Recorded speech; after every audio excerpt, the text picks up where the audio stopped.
convido as professoras doutoras Olga Coelho e Cristina Altman, ambas da Universidade de São Paulo, a ocupar a mesa. Boa noite. Então, eu sou Cristina Altman. Eu tenho um prazer enorme de estar aqui em São José do Rio Preto. No começo da minha carreira até eu tive o prazer de falar aqui. Foi um evento organizado justamente pela Aero e pelo Roberto Camacho. Foi a primeira vez que eu estive em São José. Com certeza, cedendo a mais uma provocação do Otaliba de Castilho, que desde então tem me posto para trabalhar com muita honra para mim, junto às várias equipes que ele formou. Os meus agradecimentos são à atual diretoria do GEL, principalmente na pessoa da Luciane.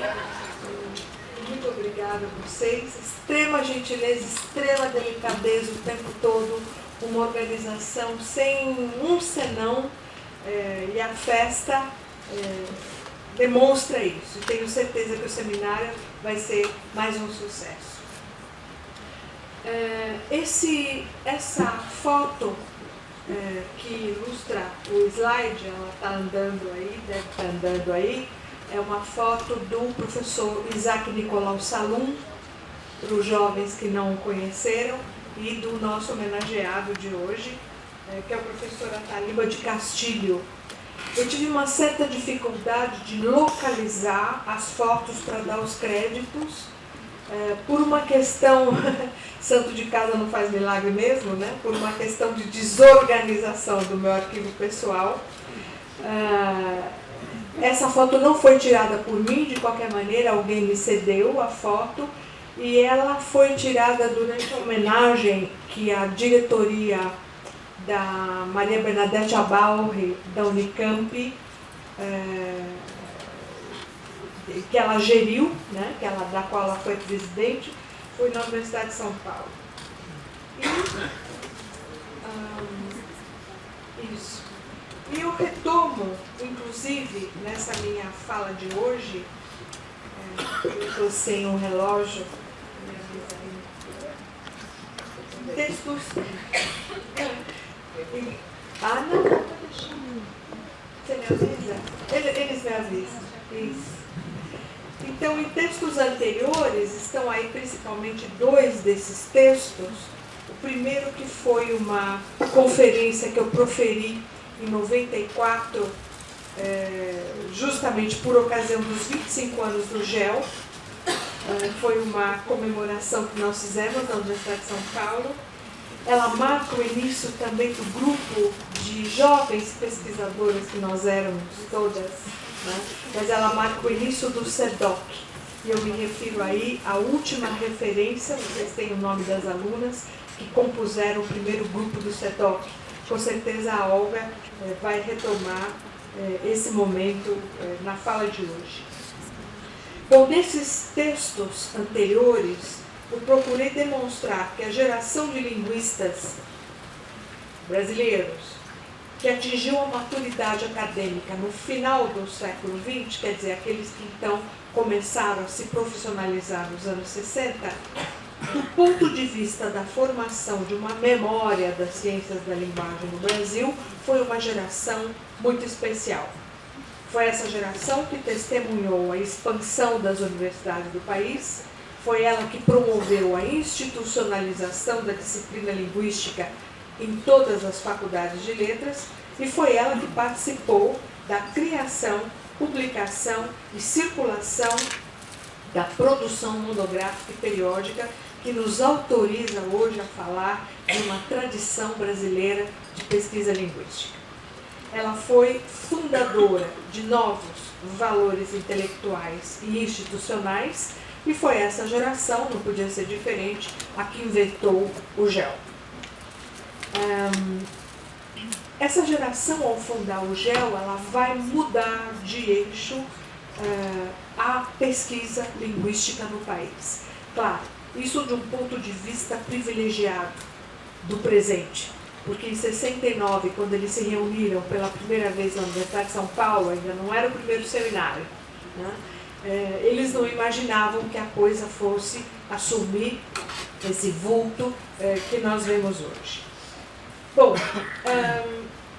o professor Isaac Nicolau Salum, então, aquele da primeira foto, ele era o gatekeeper do momento. O gatekeeper é aquele que, na nossa gíria historiográfica, é aquele que abre e fecha porteiras, ou seja, promove e demove carreiras, se for o caso, né? Na generosidade do professor Salum, essas carreiras foram mais promovidas do que demovidas. Mas vejam bem, ele tem a abertura de, junto com um grupo de jovens ex-alunos, todos os fundadores do GEL se formaram na Universidade de São Paulo. Isso vai fazer com que a associação seja essencialmente paulista. As coisas vão ocorrer um pouco diferente no Rio de Janeiro. Claro, havia movimentos no Paraná, no Rio Grande do Sul e em Minas Gerais, mas o GEL, ele tem esse DNA inicialmente, né? Quer dizer, até os anos 90, pelo menos, o conhecimento que circulava nos seminários do GEL era um conhecimento promovido essencialmente nas universidades paulistas, não só as públicas, USP, Unesp, Unicamp, mas também as católicas e uma ou outra isolada particular, né? Mas vejam bem, até os anos 90. E o que acontece é que... sim, antes vamos dar uma olhada neles. Professor Goba, essa foto me foi cedida pelo colega Geraldo Sintra. Os colegas da minha geração com certeza se lembram do Geraldo. O Geraldo é uma figura interessantíssima da linguística brasileira. Ele tinha o dom de estar no lugar certo, na hora certa, com as pessoas certas e uma máquina fotográfica por perto, né? Essa é a grande contribuição do Geraldo Sintra para a memória da linguística brasileira. Aqui nós temos exatamente um dos seminários. Vejam que ainda não é o momento do GEL. É em 67, e vejam o que a gente costuma chamar de liderança organizacional e intelectual em historiografia. Quer dizer, ali está o Ataliba. É um dos seminários que ele propôs já na Faculdade de Marília, e ele coloca em discussão, mais uma provocação dele, Matoso Câmara, que é essa foto, que profere ali uma primeira versão do seu texto sobre o estruturalismo linguístico, e o outro conferencista era Teodoro Henrique Maurer Júnior. Só os jurássicos como eu vão se lembrar. O professor Teodoro Henrique Maurer Júnior foi um grande filólogo, um romanista, inicialmente um classicista, mas depois um romanista, líder também da Universidade de São Paulo, um líder mais religioso até do que acadêmico, mas tal e qual o professor Salum, né? Ele abria espaço para os jovens e as suas ideias. Então ele vai falar sobre linguística histórica nesse seminário, e o professor Matoso Câmara também. Aqui está o Ataliba, que o acervo é meu mesmo, a foto é minha mesmo. Claro que ela faz parte do acervo do SEDOC hoje, né? Mas foi entrevista que o professor Ataliba me concedeu logo depois que eu concluí o livro sobre a pesquisa linguística do Brasil. A gente faz uma espécie de apanhado crítico post-HERM, né? E esse é o momento do Ataliba, quando ele foi nosso colega na Universidade de São Paulo. Deve ter mais uma? Não. Mas enfim, eu falava exatamente do centralismo de São Paulo. É difícil para a gente, mesmo da minha geração, imaginar São Paulo nos anos 50 e 60. Mas era uma cidade provinciana que começava a receber todo o boom da expansão da década anterior, promovida principalmente por Juscelino Kubitschek e reproduzida aqui por... me fugiu o nome do governador, Carvalho Pinto. Né? Eles procuravam expandir o mundo que interessava também para o interior. Esse movimento acontecia também em São Paulo.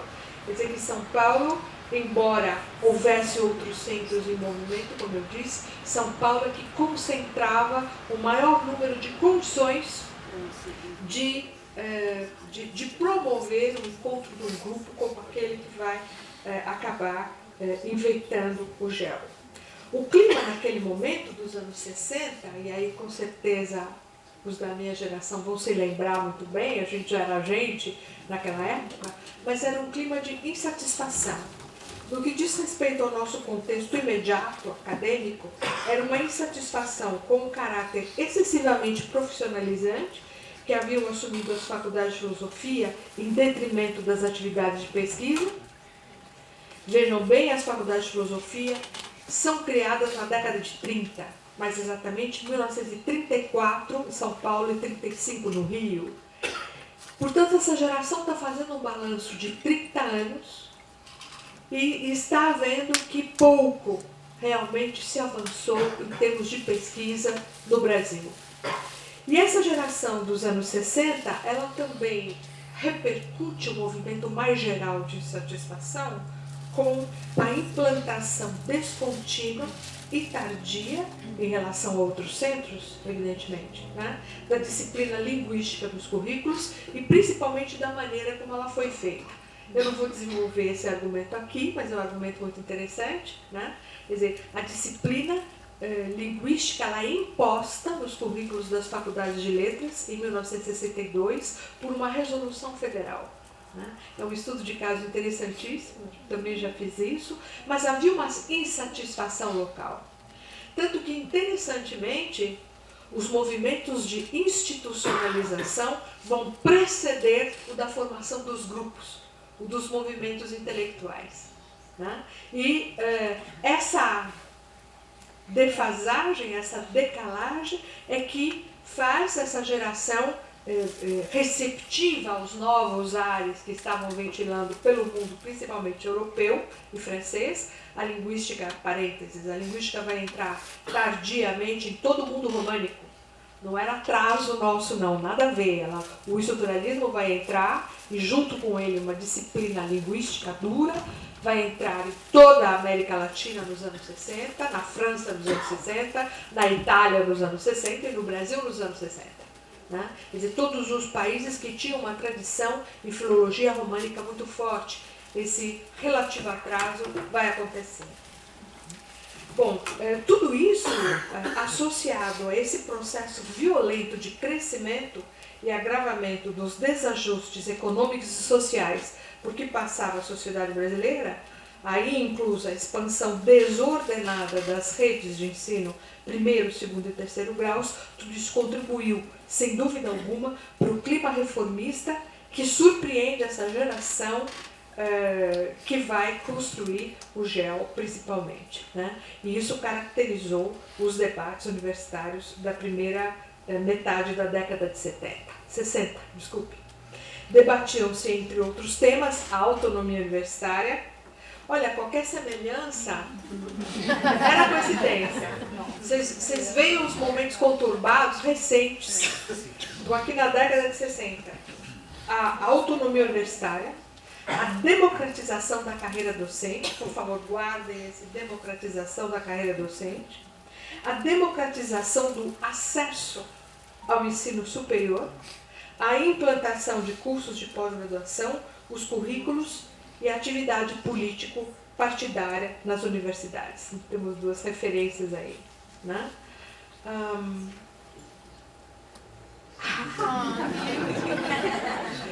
Bom, aí o que vai acontecer com essa geração do GEL? Essa aí é a carta do Atalio de Castilho? Ótimo. Não, o que vai acontecer com o GEL, eu ia criar mais suspense antes, mas já que o slide apareceu, dando tempo para vocês lerem a carta, é o seguinte, quer dizer, o GEL, vou antecipar a minha análise, vamos dizer assim, final, o GEL vai caracterizar-se, do ponto de vista da originalidade, pelo fato de ser um projeto de grupo.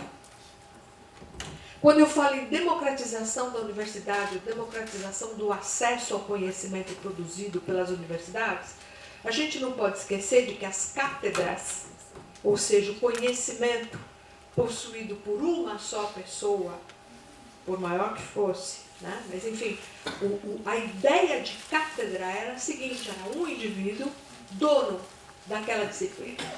Ele conquistava a cátedra. E mais a carreira, ou as carreiras, ou o tipo de estudo que deveriam ser feitos pelos seus discípulos, assistentes deles na cátedra. Muita gente boa teve esse título, o problema não está no título, mas o problema está no modelo de produção de conhecimento.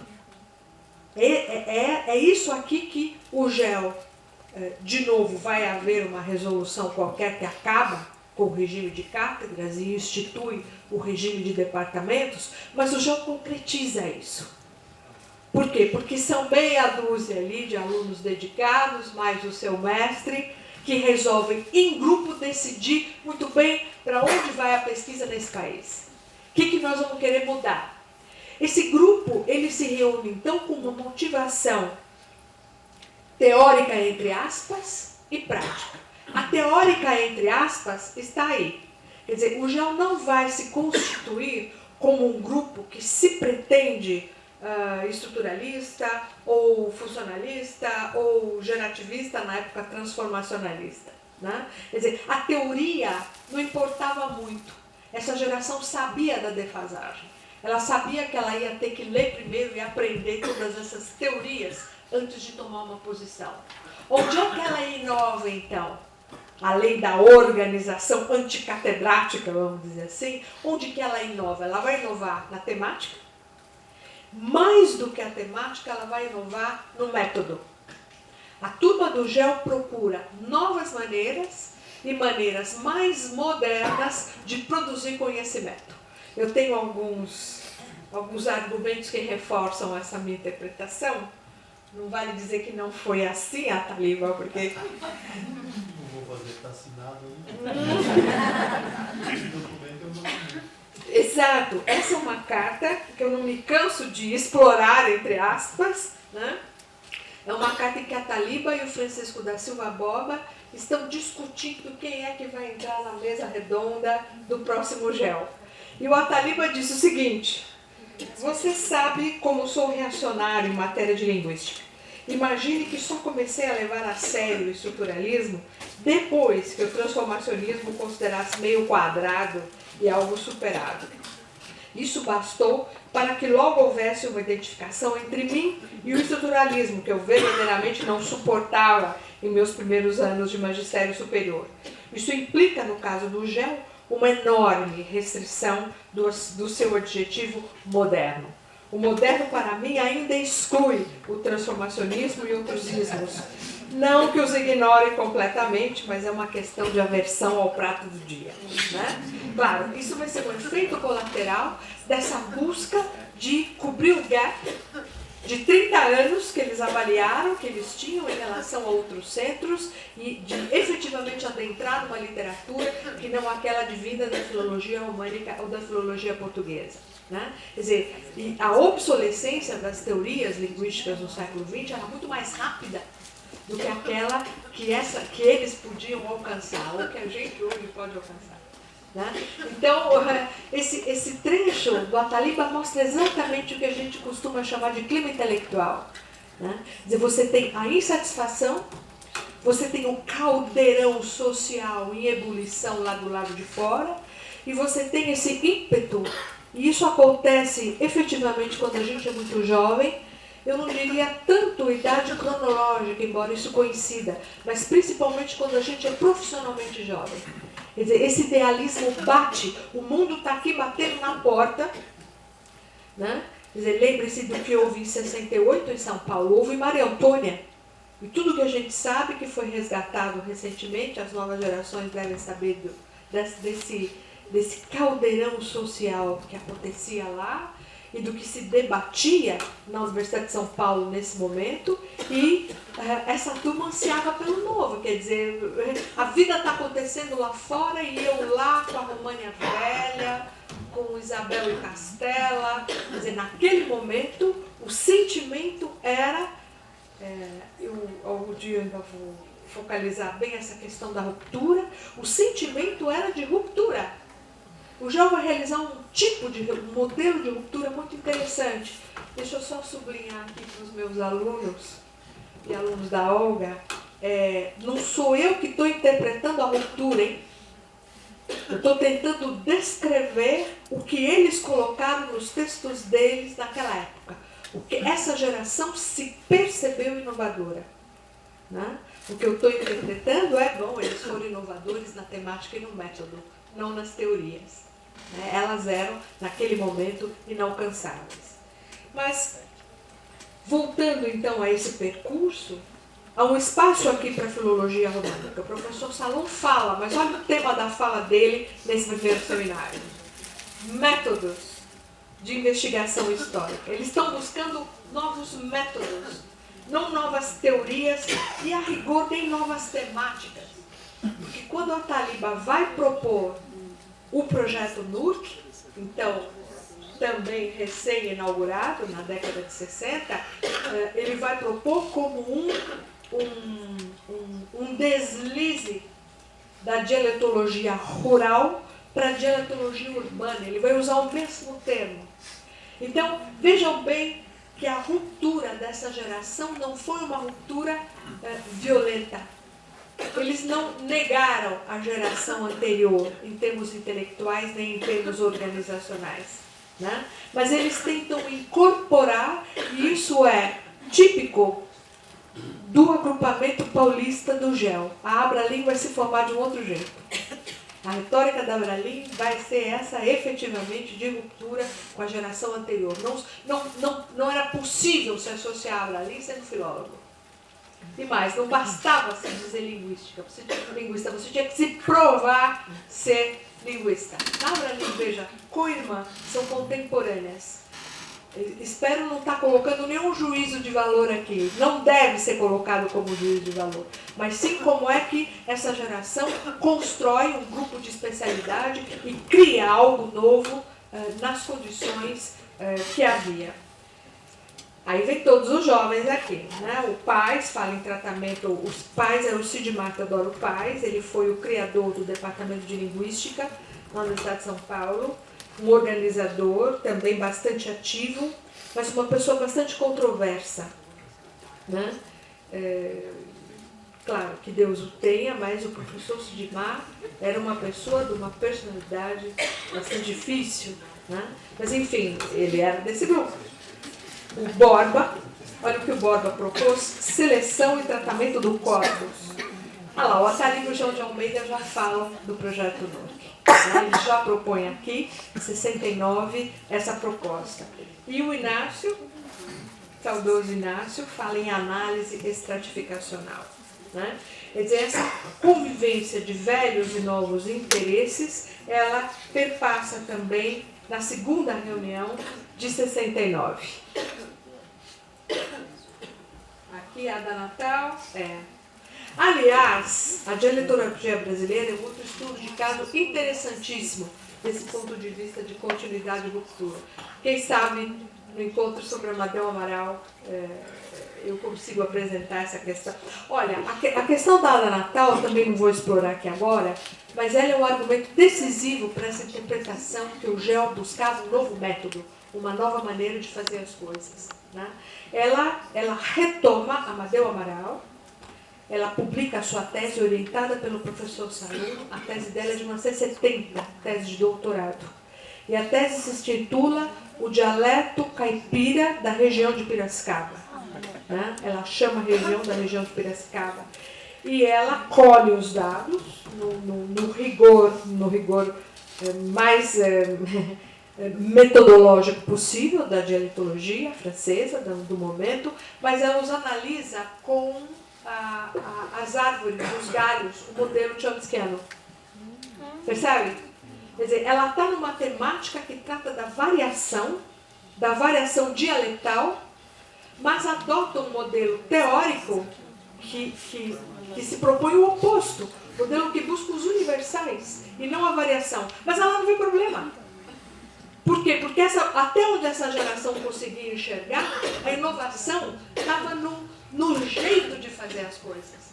Eles não queriam matar os velhos deles, né? Eles não queriam romper com a tradição da qual eles se consideravam herdeiros, mas ao mesmo tempo tinha um mundo ali em ebulição que os chamava para fazer parte, para que a ciência da linguagem fizesse parte desse mundo, né? Então a gente encontra coisas assim. Quer dizer, a Ada não compra o programa chomskiano, o programa gerativista.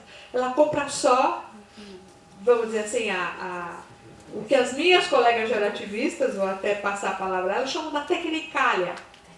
Quer dizer, a arte de descrição aplicada. Era justamente descrever a língua portuguesa viva, contemporânea. Não mais a romana velha, né? Mas, nos termos do Ataliba, tratava-se de lidar com a România nova. Muitos devem se reconhecer nessa história de România nova, e é aqui que ela começa, né? Para isso, então, eles visavam a articulação de metodologias, então, novas. Transcrição fonética, estava ali o Brian Head falando em transcrição fonética, identificação e classificação de morfemas. Essas são as duas temáticas mais constantes das primeiras reuniões do GEL. Mas, principalmente, tratava-se de como fazer isso. Tratava-se de inaugurar uma nova prática de descrição, de análise e descrição linguísticas, né? E assim propor nas faculdades de letras uma ciência mais consentânea com a realidade em transformação. A segunda proposta do GEL, essa sim era uma proposta prática.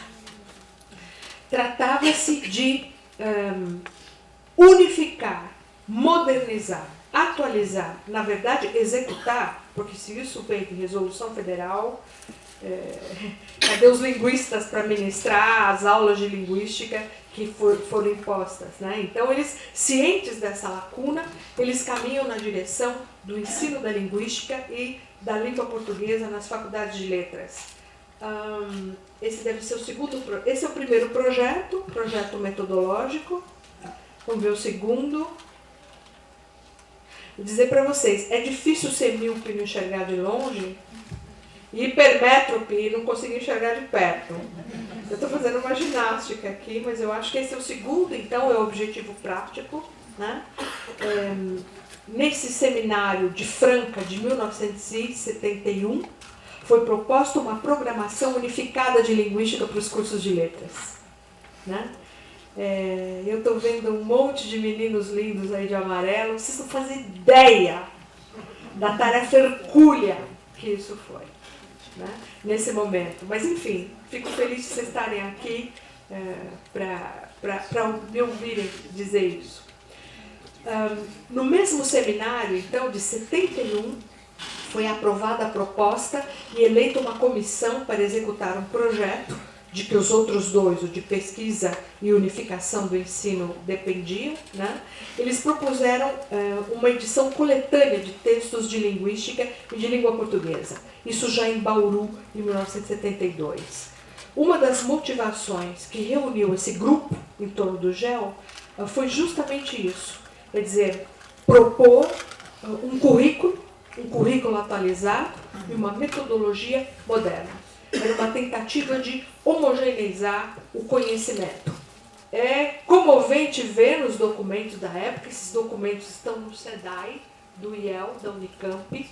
Eu agradeço mais uma vez a oportunidade que nos deram na época, e acho que repetiram agora, né, Olga? Nos abriram todos os arquivos para esses levantamentos, para a leitura de toda essa documentação. Mas, enfim, outros projetos foram sendo criados ao longo dos seminários. O estabelecimento das normas, então, de transcrição fonética, o Atlas Linguístico de São Paulo, veja, ele nasce aqui em Avaré, em 73.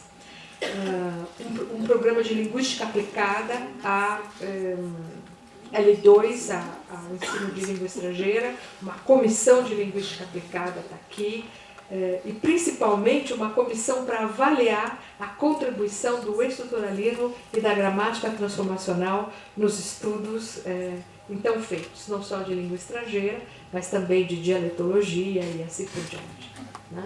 A Abralin, de uma certa maneira, vai amplificar esses temas. A Abralin, criada em 69, tal e qual o GEL, ela vai, vamos dizer assim, ficar desativada pelo menos nos 2 ou 3 anos seguintes. O GEL é que assume coletivamente essas propostas. Bom, para concluir, deixa eu ver que slide que nós estamos aí. Ah, sim, esse não é o último, mas está certo. Né? Eu gostaria de destacar a relevância hoje desses seminários do GEL a partir de 3 grandes grupos de parâmetros. Há mais, mas eu acho que a gente está bem seguro se a gente pensar na contribuição do GEL em termos de historicidade, periodicidade e grau de abrangência.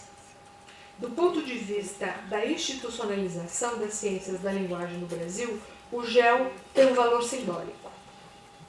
Esse valor simbólico não é pequeno, é o valor de defesa à liberdade de associação e de discussão intelectual que é preciso manter vivo na lembrança nossa e das novas gerações. Não se pode esquecer de que o GEL emergiu precariamente enquanto agrupamento profissional no atual campus da Universidade de São Paulo, logo após o fechamento do prédio da Faculdade de Filosofia na Rua Maria Antônia e dos acontecimentos que nele culminaram. Tratava-se naquele momento não só do resgate de um espaço físico, mas também da reafirmação de um conjunto de valores acadêmicos que necessitavam, segundo a geração que criou o GEL, serem reinterpretados em conformidade com o conturbado contexto brasileiro da década de 60. O GEL exerceu, em primeiro lugar, uma primeira e importante função congraçadora para a dispersa comunidade de profissionais interessados em questões linguísticas e, ao mesmo tempo, divulgadora do novo ideário linguístico que começava a adentrar no país. A principal inovação do GEL foi tomar essas decisões em grupo. Tratava-se de redefinir tudo isso em conjunto. As novas linhas de pesquisa seguindo nos diversos cursos de letras que pipocavam pelo Estado e de, ao mesmo tempo, divulgar as informações sobre as teorias e práticas de análise linguísticas advindas de outras tradições que não unicamente a da filologia portuguesa.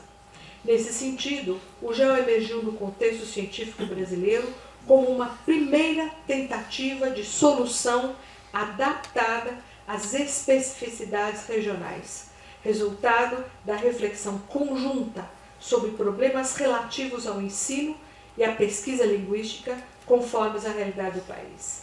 Essa temática subjaz até hoje nos seminários anuais do GEL, o que lhe garante um perfil original em relação a todas as outras sociedades co-irmãs que foram sendo criadas.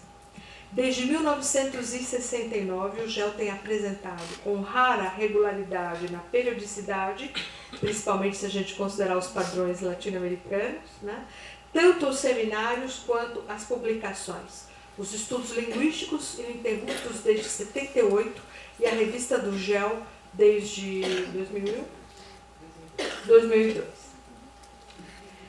Nesse sentido, o material documental acumulado pelos anais do GEL e as suas publicações, inclusive a revista, constitui uma das fontes mais representativas dos problemas linguísticos considerados relevantes pela comunidade científica de linguistas.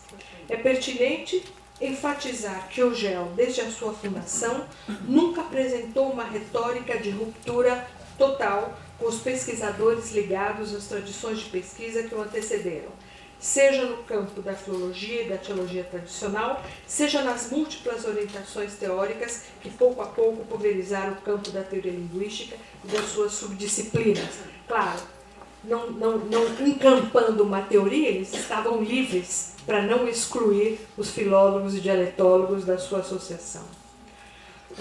Ao contrário, o GEL sempre se declarou, desde o início, aberto a comunicações de professores de língua portuguesa, linguística, linguística românica, língua latina, línguas estrangeiras, línguas indígenas brasileiras e as respectivas literaturas. E, de fato, assim tem se mantido. Tal característica lhe confere hoje o estatuto do mais democrático fórum de debates para pesquisadores da linguagem. Iniciantes, veteranos, alunos de graduação e pós-graduação, professores e orientadores convivem lado a lado nas mesas do GEL. Em suma, o GEL contribuiu para a democratização do acesso à pesquisa linguística e para a diluição das funções administrativas e científicas das antigas e inacessíveis cátedras. Esse deslocamento acarretou consequências importantes para a nossa historiografia. As ciências da linguagem no Brasil passaram aos poucos a serem vistas como uma atividade de grupos, muito mais do que uma atividade de indivíduos isolados. Afinal, o conhecimento é algo que se constrói coletivamente, dia a dia, com muitos erros, mas também com alguns acertos. Muito obrigada.